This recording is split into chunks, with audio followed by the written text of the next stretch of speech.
morning. We're back on the demo floor with Kelly from KW Goldsmith. Good morning, Kelly. Good morning. And I know this isn't your first rodeo or your first workshop, so can you tell me a little bit about what you're showing folks here? So I'm teaching people a couple of different techniques for stone setting and also hand engraving.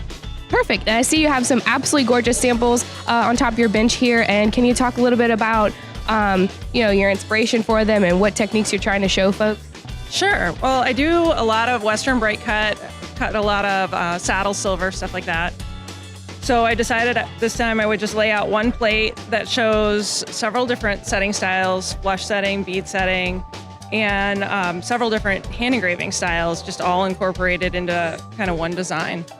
Perfect. And I know before we went live, you were talking about the significance of the plates and helping folks practice and how they learn. Can you speak a little bit to that? Yeah, I learned just through my instructors. They would cut a sample plate in class, and then a lot of times I'd get to keep that sample plate, and then I could go back and study it and use it as a template and try to practice and copy that work.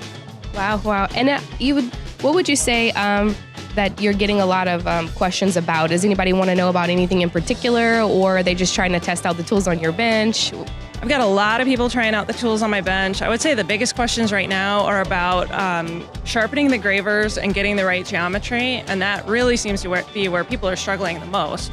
Once you get a tool that's prepared correctly, they're having a much easier time doing the engraving.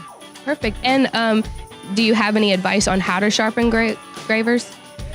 I use the power hone with the dual angle sharpening fixture.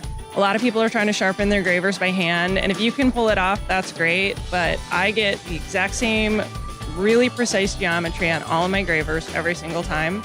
So there's a real consistency in how each tool performs. Perfect. Well, thank you so much for the advice, and thank you for being with us again this year, and have a great rest of the workshop. Yeah, thanks for having me. I love coming down here.